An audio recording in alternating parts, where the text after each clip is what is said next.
Mis niñas, mis bebés, ¿cómo vamos? ¿Bien o no?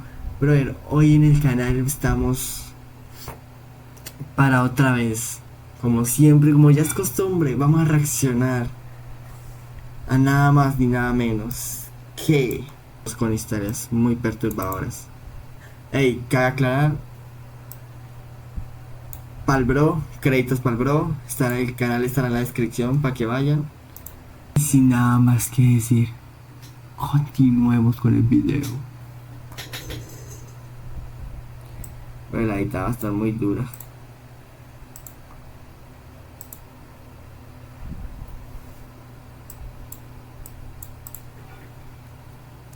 ¿Cuáles son aquellas fotografías que ocultan cosas aterradoras, misteriosas y perturbadoras? Uy, pa, ¿qué El día es de eso? hoy vamos a explorar 5 de estas. Ya me dice Popito. Foto número uno de Químico. A ver, brother, deleítame. Evan Byers nació en 1880, asistió a la Universidad de Yale, era miembro de la alta sociedad de Pittsburgh, concentró su tiempo en una de El sus que más pasiones, usted. el golf, y con el tiempo se convirtió en este golfista de clase mundial.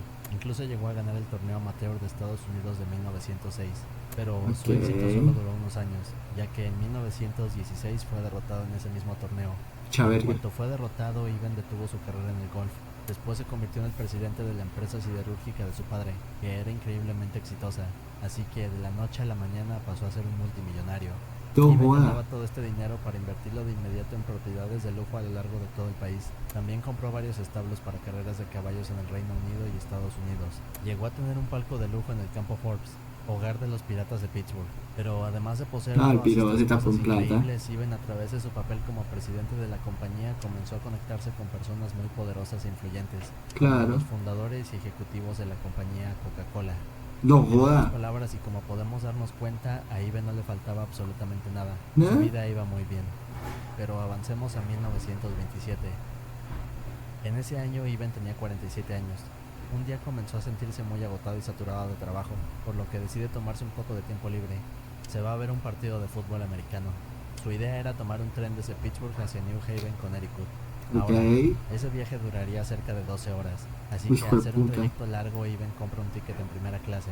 Y para que tengamos un poco más de contexto, debemos de saber que en primera clase solía haber un vagón de tren con literas, todas estas para que los pasajeros pudieran dormir e ir más cómodos durante los viajes. Bien, pues al terminar el partido, Iben toma el tren de regreso a Pittsburgh. Decide ir a descansar, así que se sube a la litera superior. A los pocos minutos se queda dormido, pero mientras se encuentra en la cama comienza a rodar, hasta que finalmente cae al suelo golpeándose fuertemente a su lado izquierdo del cuerpo. Ay, Al calla. sentir todo este dolor, Ivan despierta. Se pone de pie creyendo que está bien, pero en unos cuantos segundos le llega un dolor punzante a su brazo izquierdo. No está realmente seguro de lo que pasa, así que intenta mover su brazo, lo estira, se da un pequeño masaje esperando que el dolor desaparezca, y cuando finalmente se le calma un poco, vuelve a la litera y se queda dormido.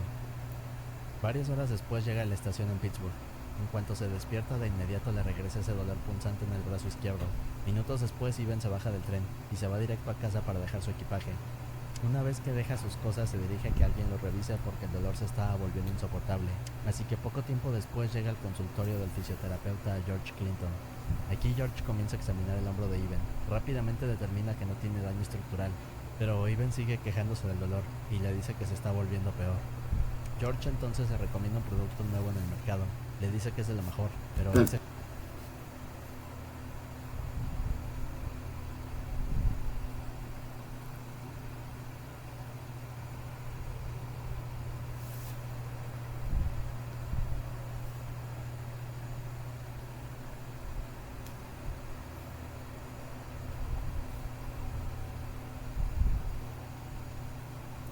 Hey, Juanpa. Brother, ¿todo bien o qué?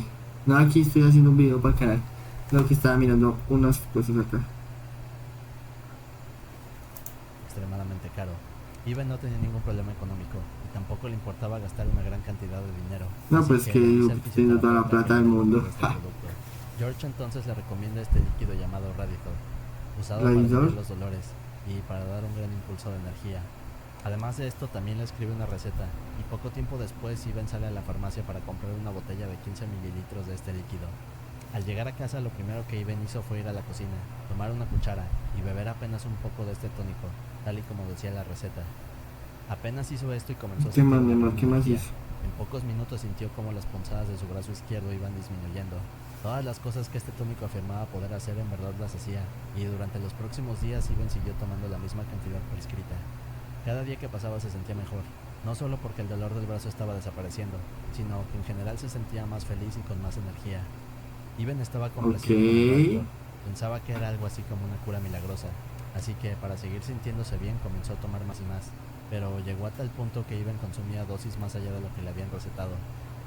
Y bien, aquí tenemos que avanzar 2 años más. Empezó a abusar de cosas. 2 años Después de este después. lapso de tiempo la obsesión de Iben había escalado. Ya no tomaba unos cuantos mililitros al día, sino que ahora bebía casi 3 botellas diarias de Raditor. No joda. Aquí fue cuando sucedió algo. Iben comenzó a dejar de tener la misma fuerza de antes. También comenzó a perder peso rápidamente. Comenzaron a darle dolores de cabeza insoportables.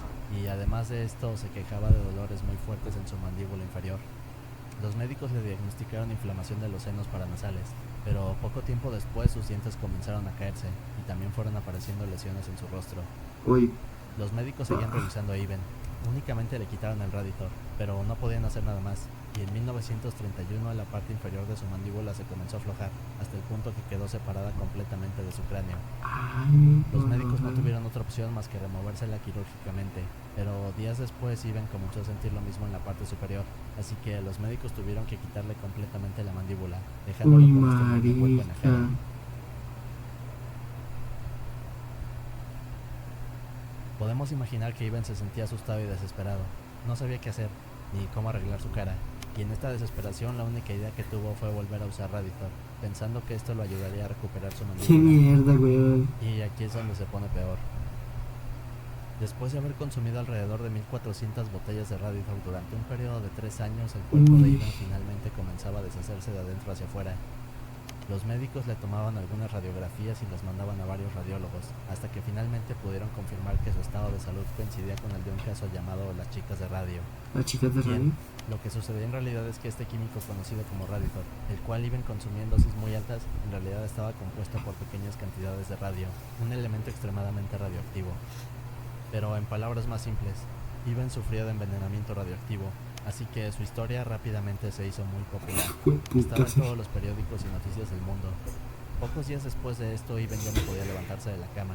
Su cráneo ahora comenzaba a desintegrarse. Se le estaban formando agujeros en todo su cráneo, a tal punto que el cerebro se le podía ver. Así que el 31 de marzo de 1932 Iben falleció. Minecraft, brother. Yo creo que mañana, porque voy a terminar, o sea, termino este video y ya termino el stream. Mañana lo... Pero Bedrock, ¿verdad? Mañana cuadramos bien eso. Para jugar Bedrock o hacemos un mundo en Minecraft y perdón, en Java. Ahí cuadramos. Ahora, al enterrar el cuerpo de Iben tuvo que ser metido en este ataúd hecho de plomo, diseñado especialmente para absorber la radiación emitida por sus restos.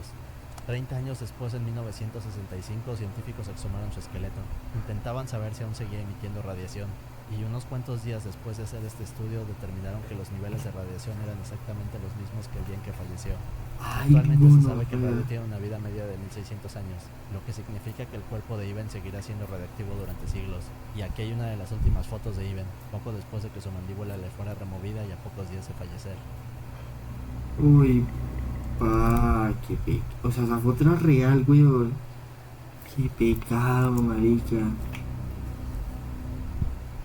Sin duda una foto aterradora. Medio aterradora, weón.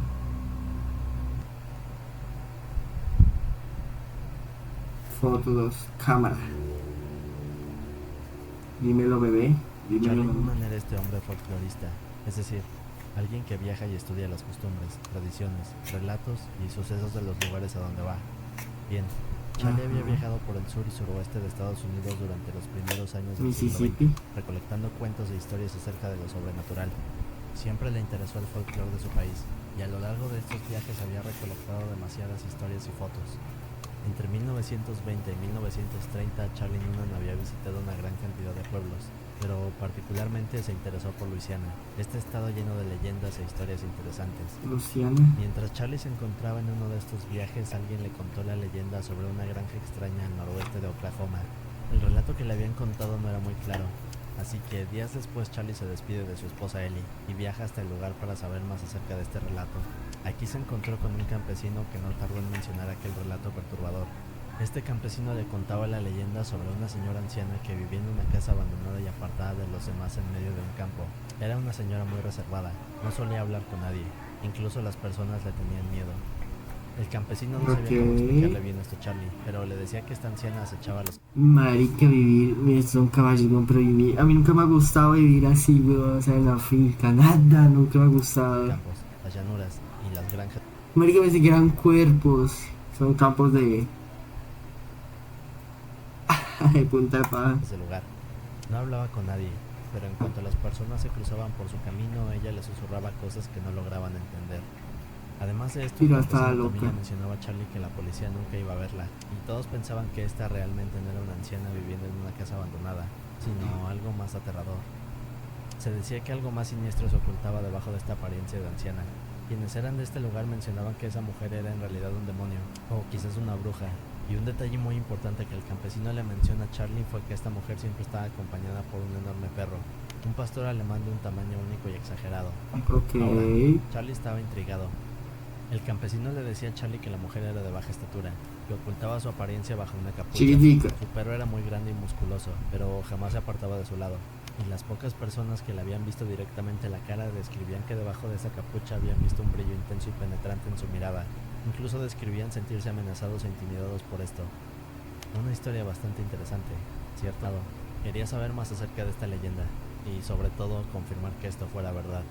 El problema era que este campesino no podía decirle exactamente la ubicación de esta casa abandonada, así que Charlie salió deprisa y comenzó a preguntar de casa en casa para saber si alguien conocía el camino exacto a esta ubicación.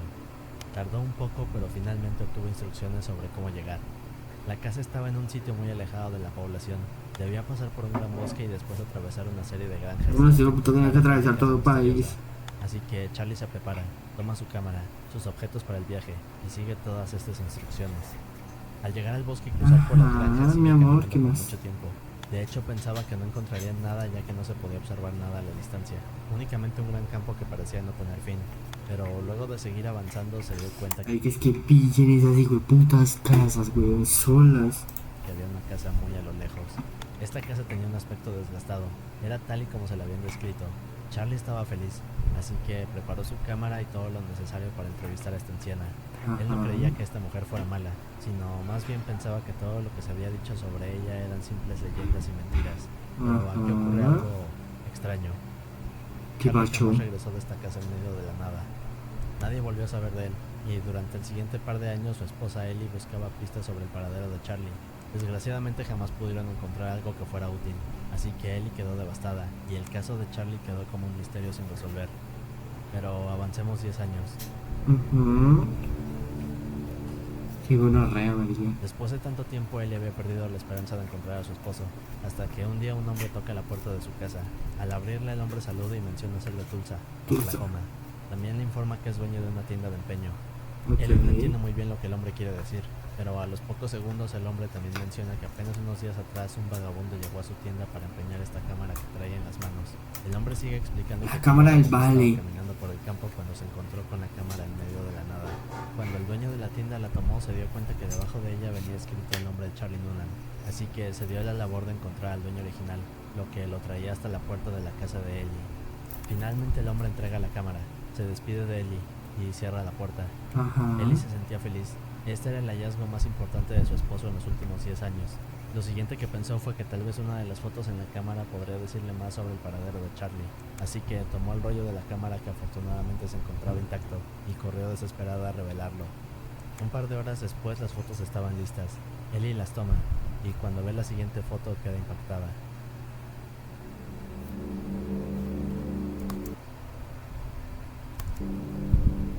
Ay, gonorrea. Pero ustedes ven esos hijuputas ojos, weón. Pero a ver. Espere. Brother, mira esa mierda. Ay, gonorrea, mira el perro. No sé, pero esa ya me da como miedo.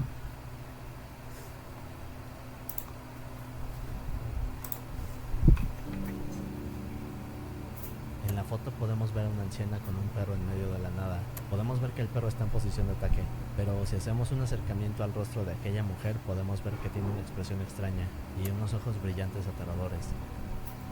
Lamentablemente no se pudieron obtener más pistas sobre Charlie, y esta foto aterradora fue lo último que su esposa pudo encontrar sobre él.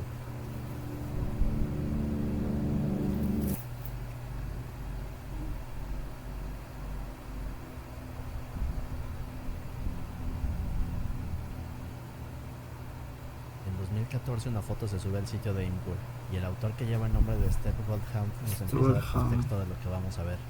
Primero empieza explicándonos que él es un hombre que trabaja en la Fuerza Naval estadounidense, un militar experimentado. Step nos dice: el mes pasado entramos en un dique seco para realizar recondicionamientos y reparaciones. El dique seco es cuando se lleva un barco a una esclusa.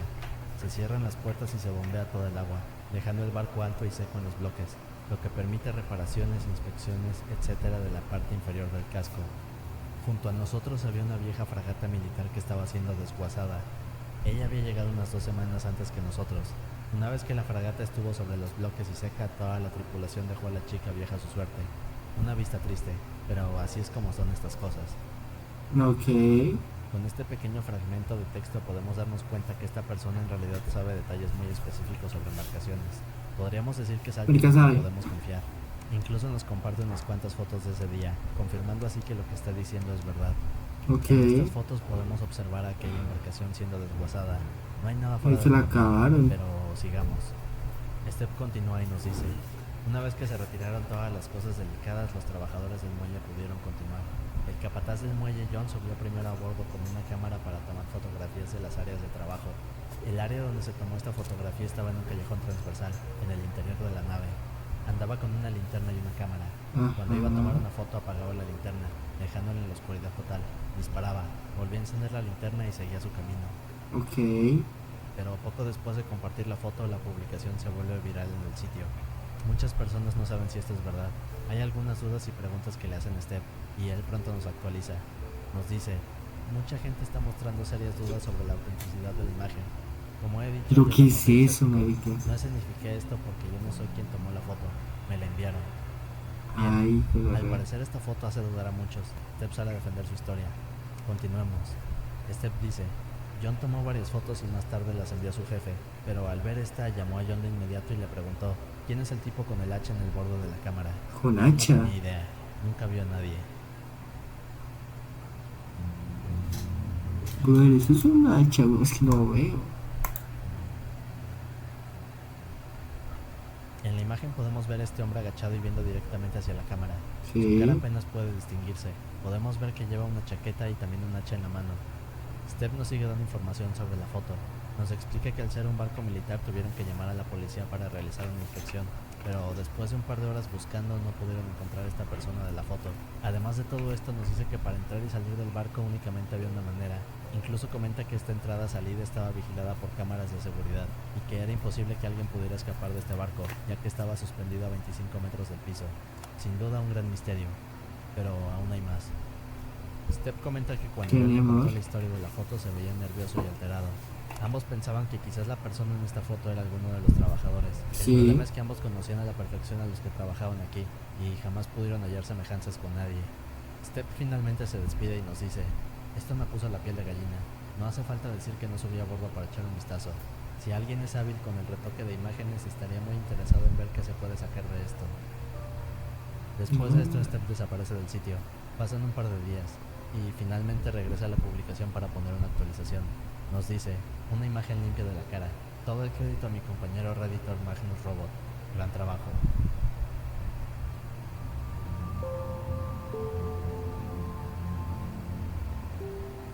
Pero, ¿quién era este hombre dentro del barco? ¿Y qué pensaba hacer con esa hacha? Parece que nunca lo sabremos. Ay, pero bien, buen retoque. Déjame decirle que tu retoque queda tan hijo de puta. El 3 de mayo de 1964, en Cumberland, Inglaterra, Jim Templeton, su hija Elizabeth y su esposa Annie se preparaban para dar un paseo por un lugar llamado Borgmarsh, ubicado en el fiordo de Solway, al noroeste del país. Era un día soleado con un clima perfecto. Ahora, este paseo era uno que Jim había estado esperando. ya que había tenido unas semanas con demasiado trabajo, así que al llegar a esta fecha planeaba disfrutar a su familia y descansar lo más que pudiera. Jim pensaba que sería Ok. buena idea llevar su cámara para tener recuerdos de ese día. Incluso le había comprado un vestido nuevo a Elizabeth. Bien, pues la familia sale de casa, se dirigen a este sitio, y un par de horas después Elizabeth y Annie estaban cortando flores en este gran campo. Disfrutaban de Ajá. un gran día tranquilo de verano. Incluso Jim puede ver que su Relajadito. hija y esposa están muy felices, así que toma su cámara y comienza a tomar algunas fotos. Pero un poco después Jim se da cuenta de algo curioso. El Señor. vestido que lleva puesto Elizabeth combina muy bien con las flores que había cortado en el campo. Esta vez Sí. Jim toma a su hija, la sienta en el césped y le toma 3 fotos. Como podemos darnos cuenta, el día de la familia Templeton era perfecto, pero Ok. días después ocurre algo... bueno, mejor sigamos viendo. A este piro lo Un par dejamos de con la días intriga. después Jim toma su cámara y decide ir a revelar las fotos. En un par de horas las fotos estaban listas. Jim las lleva Ok. a casa y comienza a verlas, pero cuando llega a la última foto de aquel día de campo se encuentra con algo inesperado. ¿Con En qué? su mano tiene esta foto donde Elizabeth está sentada de lado viendo directamente a la cámara. Se encuentra sonriendo, pero detrás de ella... bueno, veamos la foto.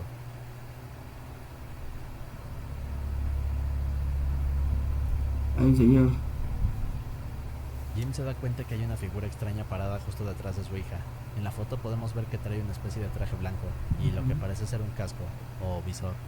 Jim intenta recordar si había alguien más con ellos ese día, pero después de hacer memoria se confirma a sí mismo que en ese campo únicamente se encontraba su familia y un par de Ajá. señores maduros en un auto, pero incluso estas otras personas no tenían nada de raro o algún atuendo parecido a lo que hay en la foto. Ok. Pero, ¿qué es esta figura de la foto? ¿Y cómo es que llegó aquí? Noche. Jim no entendía cómo había podido capturar esto. Lo siguiente que hace es llevar a la policía de Carlisle la foto para preguntar si los astronautas o alguien del gobierno estaba haciendo algún proyecto en esta zona. Los oficiales simplemente le dicen que no, y que en esa zona no se había reportado nada fuera de lo común. Lo primero que pensaron al ver la fotografía era que tal vez el químico que había revelado las fotos hubiera echado alguna sustancia, o algo que accidentalmente había arruinado la foto sin haberse dado cuenta. Los días pasaron y la foto poco a poco fue cobrando fama. Los medios y periódicos no tardaron en enterarse de esto. La foto de Ok. Jim había tomado demasiada fama, y aquí fue cuando comenzaron un sinfín de debates acerca de ella. Ahora, este caso fue Digo tan que popular alguien que ahí, o incluso llamó la sea, atención de la piro era compañía por Kodak, hacerle la este. misma compañía que había fabricado la cámara con la que Jim había tomado esta foto. Los analistas de la compañía le pidieron a Jim que enviara el rollo a sus instalaciones de Londres, y días después confirmaron que la foto era real, e incluso ofrecieron una gran cantidad de dinero a la persona que fuera capaz de probar que la foto había sido falsificada. Pero luego de días, meses y años, esta Claro. recompensa no pudo ser reclamada. A lo Claro, largo de real. 5 décadas la Reggie. imagen ha sido de dominio público. Se han recibido miles de cartas de todo el mundo con varias ideas y sugerencias, pero la mayoría de estas no tienen sentido. Algunas personas afirman que lo que tenemos aquí es un espíritu. Otros creen que Jim o su hija tenían poderes psíquicos que no conocían. También hay teorías de que esto podría ser un montaje, pero al día de hoy nadie ha podido resolver lo que ocurrió aquel día y por qué vemos esta figura detrás de Elizabeth. Y eso no es todo. Para hacer aún más misterioso este caso, Jim declararía posteriormente que fue visitado por 2 hombres vestidos de traje negro.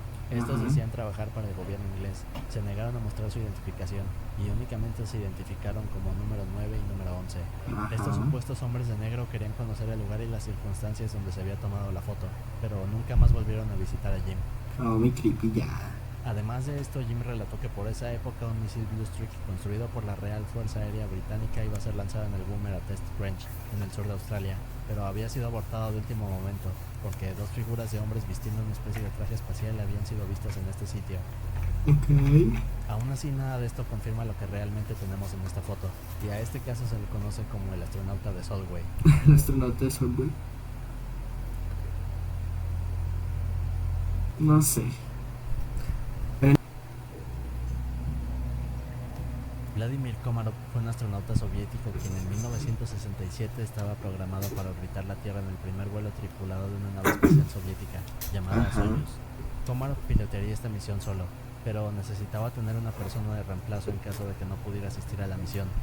De hecho, el respaldo que Komarov había elegido era Yuri Gagarin, su mejor amigo.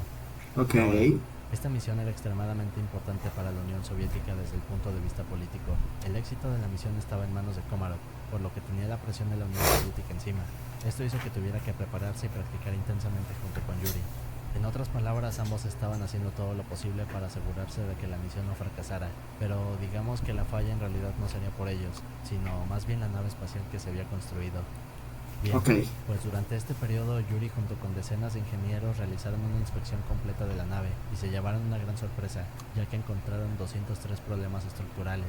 No joda. Todo el equipo pensaba en cómo arreglar esto lo más rápido posible, pero finalmente llegaron a la conclusión de que la misión debería ser retrasada, que solicitan Mejor. aplazar la misión, pero esto es ignorado, debido a que como vimos era un logro muy importante Y para la política de la malparidos. Unión Soviética. Pero pongámoslo de otra forma, a la Unión Soviética no le importaba arriesgar a sus astronautas con tal de ganar la carrera espacial contra Estados Unidos. Así que cuando Komarov se enteró de que la nave tenía todas estas fallas y que el gobierno ignoraba las recomendaciones, se sintió decepcionado y frustrado. Incluso al hablar con un agente Yo del diría. KGB le aseguró que durante la misión moriría. El agente le preguntó por qué no la rechazaba entonces, pero Komarov dijo que era imposible hacerlo, ya que si él no realizaba este vuelo, entonces sería su mejor amigo Yuri quien sería puesto en esta trampa. Yuri le suplicaba a Komarov que renunciara a la misión y que lo dejara ir en su lugar, pero Komarov ya había tomado una decisión y estaba consciente de todo lo que ocurriría. De hecho, tuvo una idea. Ay, ya sabía que iba a morir. Komarov hizo jurar a todos que después de la misión, y en caso de morir, su funeral debía ser con ataúd abierto. Él sabía que si volvía a la Tierra no sería de una manera exitosa, sino más bien que la nave se estrellaría, así que quería que los responsables de forzar esta misión vieran lo que habían causado, y que el mundo lo supiera. Ok. Así que el 23 de abril de 1967 la misión da inicio. Komarov despega y casi inmediatamente los problemas comienzan. Para empezar, la nave no contaba con suficiente poder. El sistema de comunicaciones fue fallando poco a poco, y más adelante la nave daba giros sin control alguno. Quienes realizaban el seguimiento de la nave en la Tierra se dieron cuenta de inmediato que esto había sido un error y que la misión debía ser abortada. Así Oh, que ya, le bailas. ordenan a Komarov que aborte la misión y que regrese a salvo. Después de esto pasan 5 horas. Komarov intentaba regresar a la atmósfera terrestre. El problema era que debido a todos estos fallos estructurales le era imposible hacerlo. Komarov intentó regresar a la Tierra en 18 ocasiones diferentes, No pero joda. no podía lograrlo. Miembros de la inteligencia estadounidense registrarían la última conversación entre Komarov y un miembro soviético de alto rango. En esta última llamada Komarov se despide. El líder en tierra comienza a llorar y le dice que lo siente mucho y que será recordado como un héroe. Incluso le dice que ha traído a su esposa, así que Komarov se despide de ella, le dice que se haga cargo de los niños, y poco después de esto la llamada termina. Minutos después, en el intento número 19, Komarov por fin puede entrar a la atmósfera, pero Pero la velocidad. los paracaídas de la nave no funcionaban. Ah. Las últimas palabras que se registraron de Komarov mientras entraba a la atmósfera fueron puros insultos a la Unión Soviética. Les dijo que eran unos tontos por ponerlo en una nave defectuosa, incluso cuando ya sabían que tenía todos estos problemas. La cagaron. El 24 de abril los equipos de rescate se dirigieron al sitio de impacto para rescatar a Komarov. Muchos pensaban que Komarov había perdido la vida al momento del impacto, pero cuando vieron lo que había dentro de la nave se llevaron una sorpresa terrible. En el interior se encontraban apenas unos cuantos restos de Komarov. En otras palabras, había sido quemado vivo mientras caía a toda velocidad. Uy, marica. Días después el funeral fue llevado a cabo, y tal y como quería Komarov, este fue con ataúd abierto, para que la Unión Soviética viera lo que habían causado. Ok. Esta es la foto del funeral de Komarov, y lo que quedó de él.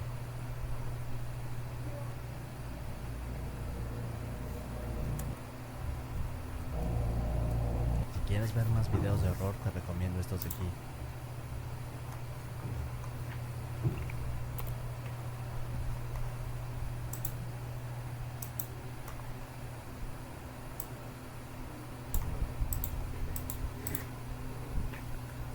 Marica. Sin palabras, weón. Marica, como puede ser tan mierda, verga. Bueno. Niñas, bebés, bebés, corazón para ustedes. Me voy. Gracias por ver este video. No olviden seguirme en Kik, TikTok, Instagram. Y aquí suscribirse. Nos vemos.